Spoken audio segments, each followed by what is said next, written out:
안녕하세요, 수영독학입니다. 오늘은 발차기를 마지막 시간인데 오늘 내용이 사실 가장 중요하고 비기너 스텝에서 발차기는 사실 오늘 설명드릴 내용만 익히셔도 충분하다고 해도 과언이 아닙니다. 자, 먼저 제가 발차기에 두 가지 역할이 있다고 말씀드렸어요. 하나는 추진이고 또 하나는 균형이었는데 여태까지 발차기 3부까지는 추진의 측면만 설명을 드린 거예요. 오늘 말씀드릴 균형의 관점에서 발차기를 분석한 내용이 발차기의 핵심이라고 볼 수 있습니다. 자, 오늘 내용을 이해하려면 먼저 한 가지 아주 중요한 우리 인체의 시스템을 이해해야 합니다. 바로 인체 움직임이 일어나는 원리 시스템인데요. 자, 이 그림이 우리 인체 움직임에서 가장 중요한 체간의 움직임을 나타내는 세 개의 축을 표시한 것입니다. 사람의 신체 중에서 팔다리, 보통 사지라고 부르죠. 이 사지를 체지라고 부르고요. 체지와 머리 부분을 제외한 몸통을 체간이라고 부릅니다. 이 세 선 중에서 몸의 중심선을 따라 가운데로 있는 선을 세로축 혹은 길다고 해서 장축이라고 하고요. 세로축 혹은 길다고 해서 장축이라고 하고요. 사지가 몸통과 만나는 양 어깨 그리고 양 골반축을 연결하여 짧은 축 혹은 가로축이라고 표현을 합니다. 이 중 두 단축은 어깨 쪽을 상체축, 골반축을 하체축이라고 부릅니다. 우리는 팔을 움직여서 상체축을, 다리를 움직여서 하체축을 움직일 수가 있고요. 물론 체간 스스로도 몸을 비틀면서 움직일 수는 있습니다. 그러니까 단축을 움직이는 방법은 두 가지인 거예요. 체지, 즉 팔다리를 사용하거나 혹은 몸통을 비틀거나. 자, 발차기의 두 가지 역할에 대해서 오늘은 균형 부분만 설명드릴 거라고 말씀드렸어요. 근데 간단하게 추진 얘기로 잠깐 돌아가 보겠습니다. 이 추진의 측면에서 킥의 역할을 보면 상체축과 하체축이 이렇게 있을 때 자유형은 결국에는 상체가 앞에서 끌고 가는 영법이 맞습니다. 이렇게 뒤에서 킥으로 밀어주면서 가는 영법이 아니에요. 팔 동작에서 추진력이 더 많이 나오게 디자인이 되어 있어요. 그러나 앞에서 끌고 가려고 할 때 뒤에 있는 하체가 만약 가라앉는다면 끌고 가는데 힘이 더 많이 들겠죠. 그리고 하체가 스스로 떠 있을 수 있다면 조금 더 끌고 가기가 쉽습니다. 마지막으로 상체보다는 추진력이 부족해서 느리지만 자기 혼자 슬슬슬 앞으로 갈 수 있다면 앞에서 상체가 끌고 가기 더욱 쉬워지겠죠. 즉 킥에서 발생하는 추진력은 추진력을 만들기만 하면 되는 정도, 딱 그 정도입니다. 그래서 우리가 더 빠르고 더 강하게 킥을 찰 필요가 없는 거예요. 이렇게 비유를 해볼까요? 내가 달리기를 하고 있는데 나보다 더 느린 친구가 뒤에서 날 민다고 해서 내가 더 빨라지진 않아요. 사실 이건 비유일 뿐 애초에 나보다 느린 친구가 날 밀 수도 없죠. 오히려 앞에서 내가 끌고 갈 때 이 친구가 멈추거나 주저앉는다면 방해가 될 겁니다. 내 쪽으로 조금씩 걸어온다면 내가 끌고 가기가 수월하겠죠. 비기너 스텝에서의 킥은 딱 이 정도면 충분합니다. 이 부분 때문에 오프라인 강습이나 혹은 유튜브에서도 발차기가 너무 잘 안되면 스트레스 받지 말고 일단 팔 돌리기로 진도를 나가라, 발차기를 좀 스킵해라, 이렇게 말씀하시는 분들이 계시더라고요.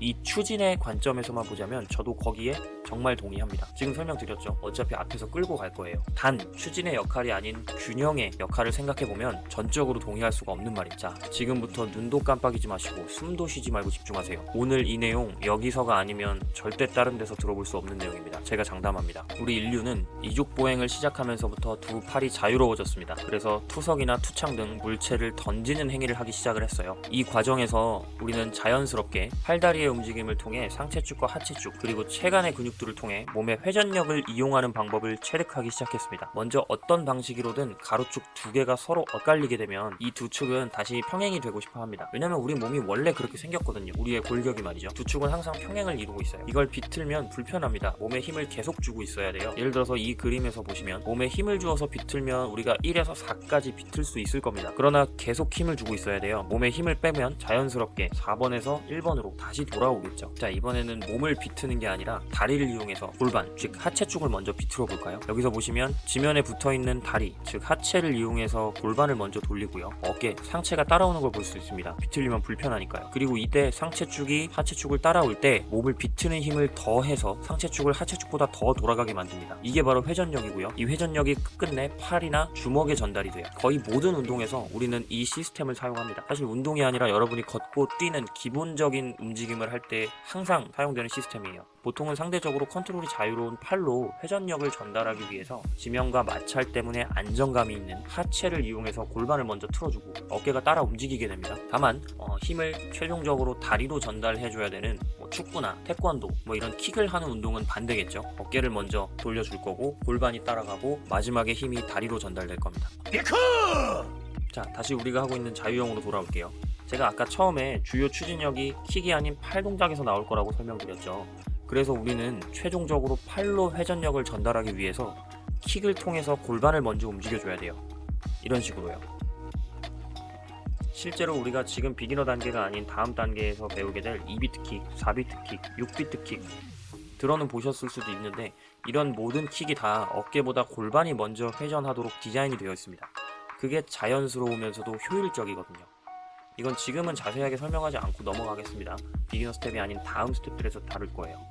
그 내용들이 궁금하시다면 좋아요와 구독, 알림 설정까지. 자, 근데 아직 우리는 투수가 전력 투구를 하듯 힘을 쓰는 단계가 아니죠. 비기너 스텝이니까요. 그래서 골반을 아주 익스트림하고 강하게 회전시킨다기보다는 안정적으로 균형을 잡는 정도로 킥을 활용하는 거예요. 이게 바로 하체 롤링의 핵심입니다. 자, 그럼 팔다리가 가로축을 회전시키는 원리를 간단히 한번 알아볼게요. 이 내용도 정말 중요합니다. 진짜 다른 데서 못 들어요. 진짜입니다. 네? 다른 데 가서 들어보면 어떻게 할 거냐고요? 가져오세요. 환불해드릴. 간단합니다. 작용 반작용인데요. 여러분이 벽을 두 팔로 앞으로 밀면 벽이 밀리는 것이 아니라 여러분의 어깨가 반대쪽, 즉 뒤로 밀리겠죠. 여기서 한쪽 팔만 앞으로 밀면 어떻게 될까요? 한쪽 어깨만 뒤로 밀리겠죠. 이때 회전이 생깁니다. 다리도 마찬가지죠. 다리로 벽을 앞으로 밀면 다리와 연결되어 있는 골반이 뒤로 밀릴 거예요. 여기에 더해서 만약 한쪽은 앞으로 밀고 그 반대쪽은 뒤로 민다면 어떻게 될까요? 회전력이 2배로 더해지면서 회전이 일어나겠죠. 이게 바로 우리가 좌양좌 또는 우양우를 하는 원리입니다. 지금 돌고 나서 다리를 보시면 어때요? 허벅지가 앞뒤로 엇갈렸죠? 제가 발차기 1부에서 반드시 허벅지가 엇갈리게 움직여야 한다 라고 말씀드린 이유가 바로 이것 때문입니다. 추진력보다는 균형 때문이에요. 실제로 비기너 스텝에서는 우리가 킥을 찰 때 몸을 90도 회전시키는 걸 목표로 할 겁니다. 물론 숙련된 영법 기준으로는 상체 축도, 하체 축도 90도 가까이 롤링을 하지는 않아요. 너무 과합니다. 그러나 여러분은 지금 이제 막 걸음마를 시작한 비기너라는 점 명심하고 따라와 주세요.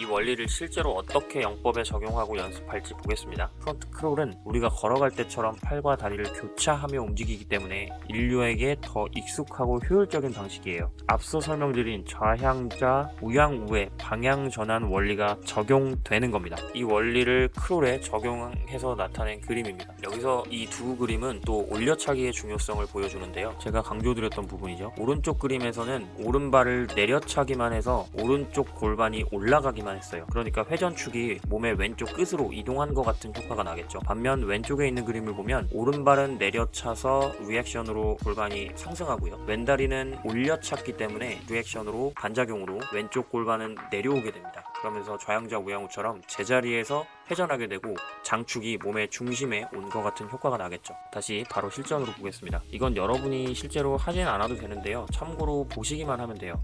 지금 보면 팔은 전혀 쓰지 않고 있고요. 킥만 차고 있죠. 다리만 쓰고 있습니다. 즉 두 단축 중에 하체축만 움직여서 롤링을 만들어내고 있어요. 한 번에 휙 돌지는 못하고 여러 번에 나누어 도는 모습이네요. 그 과정에서 몸 전체가 좀 흔들리는 느낌이 납니다. 제가 발차기를 허벅지가 엇갈리도록 차면 몸이 살짝 흔들릴 것이다. 흔들려야 한다. 몸이 흔들리는 상황에 적응하셔야 한다. 라고 말씀드린 거 기억하시나요? 이 몸의 흔들림을 컨트롤해서 내가 원하는 방향으로 돌아주는 겁니다. 오른쪽 혹은 왼쪽으로요. 연습 방법은 이렇습니다. 한 팔은 킥보드를 잡고 다른 팔은 몸에 붙여줍니다. 다음 편 팔 돌리기에서 또 설명드릴 건데 몸에 붙인 팔의 위치도 아주 중요합니다. 몸의 옆에 팔이가 있으면 절대 안 되고요. 몸 앞에 팔이 위치해야 합니다. 손바닥도 허벅지 옆이 아닌 허벅지 앞에 붙여야 하고요. 팔꿈치를 갈비뼈에 붙인다는 느낌이 좋을 것 같아요. 이렇게 하면 어깨가 약간 긴장되고 어색한 느낌이 들 수도 있는데 꼭 반드시 이렇게 하셔야 합니다. 제가 팔 돌리기에서 다시 설명드릴 거예요. 그리고 일단 엎드려서 킥으로 출발을 합니다. 킥으로 출발을 하면 몸이 흔들리면서 킥을 차도록 해야 하고요. 몸에 붙인 팔 쪽 어깨가 수면 위로 올라오게 회전을 합니다. 예를 들어서 왼손을 앞으로 뻗었다면 오른쪽으로 도는 거고요. 오른손을 앞으로 뻗었다면 오른쪽으로 도는 거죠. 반대쪽도 똑같이 연습합니다. 저는 이걸 롤링킥 또는 회전하는 킥이라고 불러요. 사이드킥과는 다릅니다. 사이드킥은 이미 몸이 돌아간 상태로 계속 차는 연습이고요. 이건 프론트킥에서 사이드킥으로 혹은 사이드킥에서 프론트킥으로 전환하는, 즉 회전하는 연습입니다. 이때 처음 하게 되면 몸이 가라앉는 느낌이 좀 강하게 들고 균형 잡기가 어려우실 거예요. 근데 우리는 바로 이 어려운 균형 잡기를 연습하는 게 목적이에요. 어려운 게 당연합니다. 여기서 한두 번 하고 포기하시면 기초 자유형 못합니다. 여기가 제일 어렵고 제일 중요한 부분이 맞아요. 제가 장담하는데 그런데 영상에 저처럼 할 수 있으시면 그 이후는 5분 만에 기초 크롤을 다 배울 수 있어요. 팔 돌리기 정말 5분 만에 다 끝납니다. 어떤 분들은 여기서 회원들이 이걸 어려워하시니까 아까 처음 말씀드린 것처럼 이 부분을 스킵해요. 제가 발차기 일부 영상에서 발차기를 추진, 균형, 그리고 세 번째 기본기의 측면에서 설명할 거라고 했거든요. 이 기본기의 측면을 미리 한 문장만 공개하자면요, 기본기가 없는 사람이 기본기를 배우려고 하는 부분이기 때문에 제일 어렵고 힘든 게 맞아요. 누구나 다 그렇습니다. 근데 어려우니까 기본기를 스킵한다? 기본기가 없다면 모래 위에 쌓은 성이겠죠. 예를 들어서 제가 8번 만에 기초 자유형을 하게 도와드리는 회원이 있다고 쳐볼게요. 그러면 저는 분명히 프론트킥 연습하는데 3회, 이 롤링킥 연습하는데 4회 시간을 썼을 거고, 팔 돌리기는 1시간 혹은 그 이하의 시간을 썼을 거예요. 그만큼 이 부분이 가장 어렵고 중요하고, 이 부분만 해결되면 기초 크롤은 끝납니다. 다시 본론으로 갈까요? 왜 균형 잡기가 어렵고 계속 가라앉을까요? 당연합니다. 계속 말하지만 어려운 게 당연해요. 이 킥판이 우리 몸이라고 해볼게요. 여기 이렇게 세 축이 있고요. 적당히 돌다 말면 어느 한쪽으로 균형을 잃고 쓰러지기 쉽겠죠. 딱 봐도. 그래서 우리는 초급자니까 일단 균형을 잡기 쉽게 90도 회전을 하는 겁니다. 그런데 돌고 나서도 가만히 있으면 어느 한쪽으로 쓰러질 것 같을 거예요. 뒤집어지거나 혹은 엎어지거나. 그래서 외주를 탈 때 양팔을 벌리고 좌우로 흔들면서 균형을 잡듯이 계속 허벅지가 엇갈리는 킥으로 몸을 흔들면서 균형을 잡아야 됩니다. 이건 사이드킥이죠. 롤링킥으로 몸의 방향을 바꾸고 사이드킥으로 그 자세를 유지하는 겁니다. 자전거 타기랑 비슷한 거예요. 쓰러질 것 같으면 핸들을 이리저리 틀면서 자전거를 좌우로 흔들죠. 자, 또 균형을 잡는 것과 별개로 90도 돌고 나면, 즉 롤링을 하고 나면 기본적으로 떠있는 모양이 아니라 가라앉는 모양이에요. 제가 뜨기에서 설명드렸죠. 롤링을 하면 물 밖에 나온 어깨가 물에 들어갈 때까지 가라앉는 게 맞습니다. 크롤에서 롤링이 필수인 이유는 어깨가 물 밖에 나와서 팔 돌리기 할 때 저항 없이 되돌리기 하기 위함이에요. 물을 앞으로 밀지 않기 위해서요. 나중에는 뭐 옆으로 사이드 호흡도 할 거고요. 그래서 필수인 동작인데 애초에 가라앉는 모양인 게 맞습니다. 원래는 한 영상으로 균형 파트를 마무리하려고 했는데 또 영상 길이가 너무 길어진 것 같아서 발차기 5부까지 가도록 하겠습니다. 다음 시간에는 이 롤링킥을 연습할 때 여러분이 겪을 수 있는 문제점들에 대한 피드백을 드릴 거예요. 감사합니다. 수영 녹화기였습니다.